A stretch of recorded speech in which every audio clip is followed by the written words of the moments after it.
पंतप्रधान नरेंद्र मोदी आज नवी मुंबईमध्ये देशातील दुसऱ्या सर्वात मोठ्या इस्कॉन मंदिराचं उद्घाटन करणार।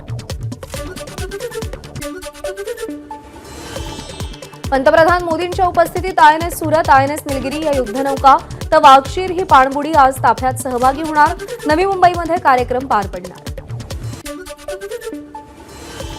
पंतप्रधान मोदी आज मुंबई आणि नवी मुंबईच्या दौऱ्यावेळी महायुतीच्या आमदारांशीही संवाद साधणार। आगामी पालिका निवडणुकांसाठी मोदी कोणता कानमंत्र देणार याकडे लक्ष।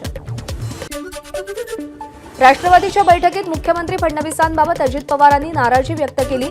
हसन मुश्रीफ आणि बाबासाहेब पाटलांच्या खात्याचे निर्णय बदलल्यानं नाराजीची चर्चा, सूत्रांची माहिती। मंत्री धनंजय मुंडेंनी अजित पवारांची भेट घेतली। दोघांमध्ये 10 मिनिटं चर्चा। परळीतील कायदा आणि सुव्यवस्थेची परिस्थिती पाहता धनंजय मुंडे तातडीनं परळीला रवाना। सध्याची परिस्थिती शांत झाल्यानंतर परळीमध्ये माध्यमांशी बोलणार धनंजय मुंडेंची एबीपी माझाला माहिती। संतोष देशमुख हत्या प्रकरणात कोणालाही पाठीशी घातलं जाणार नाही, अजित पवारांचं आश्वासन।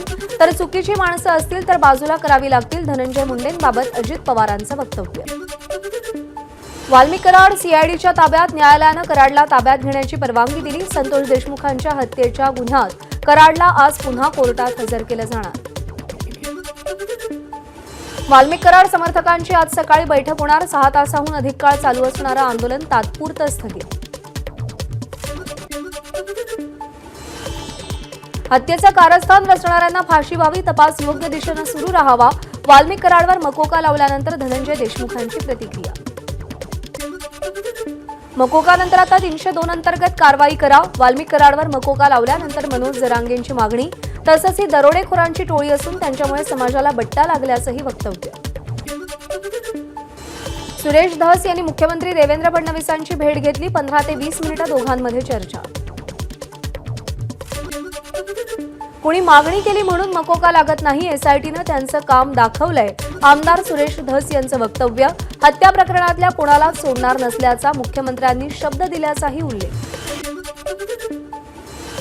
एसआयटीचे प्रमुख तेली हे आष्टीचे जावई असून ते धसांच्या जवळचे आहेत। वाल्मिक कराडची पत्नी मंजिरी कराड यांचा तपास यंत्रणांवर संशय व्यक्त।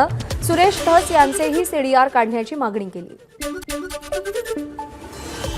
वाल्मिक कराडला खोट्या गुन्ह्यात अडकवल्याचा कराडची पत्नी मंजिरी कराड यांचा आरोप। या प्रकरणी जातीवाद आणि राजकारण करण्यात येत असल्याचंही वक्तव्य।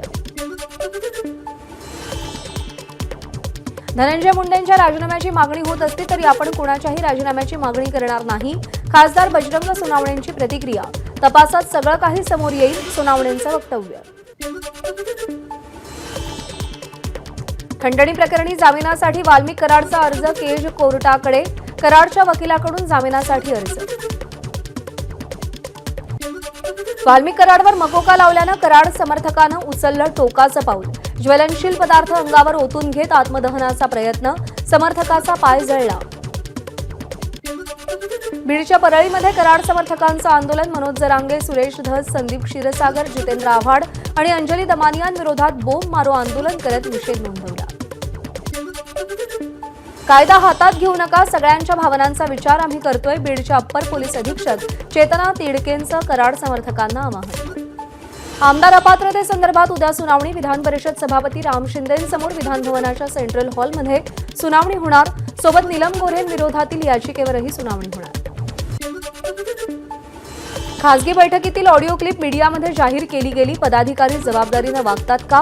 बंद दाराआडील चर्चा बाहेर येतात कशा? भास्कर जाधवांनी ऑडिओ क्लिपवरती प्रश्न उपस्थित केले। भास्कर जाधव वरिष्ठ नेते आहेत, त्यांच्या मार्गदर्शनाची, अनुभवाची आम्हाला गरज आहे, मात्र त्यांना पक्षात घ्यायचं की नाही असा निर्णय एकनाथ शिंदे घेतील, मंत्री उदय सामंत यांची प्रतिक्रिया। शरद पवार आणि उद्धव ठाकरे बार्गेनिंग पॉवर वाढवण्याचा प्रयत्न करतायत, ते काँग्रेसला सोडायची हिंमत करू शकत नाहीत, केंद्रीय राज्यमंत्री प्रतापराव जाधवांचं वक्तव्य। आमदार प्रवीण स्वामी यांचे जात वैधता प्रमाणपत्र खोटं असून ते रद्द करावं यासाठी याचिका दाखल। माजी आमदार ज्ञानराज चौगुले यांनी उच्च न्यायालयाच्या औरंगाबाद खंडपीठात याचिका दाखल केली आहे। सुप्रिया सुळेंचा आज पुणे दौरा, जिल्हाधिकारी कार्यालय, महानगरपालिका, सार्वजनिक बांधकाम, महावितरण आणि डीआरएम ऑफिसला भेट देऊन अधिकाऱ्यांसोबत बैठक घेणार। स्थानिक स्वराज्य संस्थांच्या निवडणुका महाविकास आघाडी स्वतंत्रपणे लढली तर कार्यकर्त्यांना संधी मिळेल, याचा अर्थ आघाडीत बिघाडी आहे असा होत नाही, आमदार विकास ठाकरेंचं वक्तव्य. राष्ट्रवादी काँग्रेस पक्षाच्या मुख्य प्रवक्तेपदी माजी खासदार आनंद परांजपे यांची निवड. परांजपेंना प्रदेशाध्यक्ष सुनील तटकरे यांनी नियुक्तीचं पत्र दिलं. मुंबईमध्ये 19 जानेवारीला राज ठाकरेंच्या उपस्थितीत मनसेचा मेळावा. मुंबई, ठाणे, पुणे, नाशिक आणि छत्रपती संभाजीनगर महापालिका क्षेत्रातील पदाधिकाऱ्यांना मेळाव्यासाठी उपस्थित राहण्याच्या सूचना. आनंदवन महारोगी सेवा समिती संस्थेला 3 कोटी 8 लाखांचा निधी तातडीनं वितरित करण्याचे उपमुख्यमंत्री अजित पवारांचे निर्देश. या निधीमुळे महारोगी सेवा समितीसमोरील आर्थिक संकट दूर होणार. पुण्यामध्ये लष्कर दिनानिमित्त पथसंचलन. खडकीतील भारतीय सैन्य दलाच्या बीईजी परेड ग्राउंडवर संचलन पार पडणार. या संचलनाला केंद्रीय मंत्री राजनाथ सिंग उपस्थित राहणार.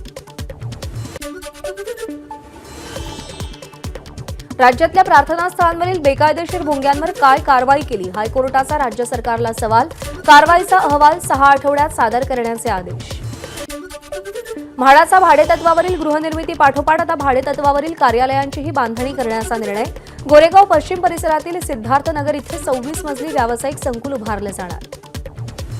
टोरेस गैरव्यवहार प्रकरणानंतर फसव्या योजनांना आवर घालण्यासाठी आर्थिक गुन्हे शाखेचं गुप्तचर विभाग पुन्हा सुरू केले जाणार. 2020 मध्ये सेटलमेंट ब्रांचचा ठपका ठेवत बंद करण्यात आलं होतं. पुण्यातील वाहतूक कोंडी दूर करण्यासाठी एमएसआरडीसीकडून पुणे वर्तुळाकार रस्ता प्रकल्प हाती. प्रकल्पाचं काम 12 टप्प्यात होणार. 3 टप्प्यातील कामासाठीच्या आर्थिक निविदा खुल्या.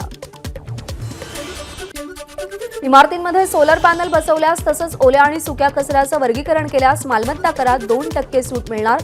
याबाबत पालिका लवकरच धोरणात्मक निर्णय घेण्याच्या तयारीत.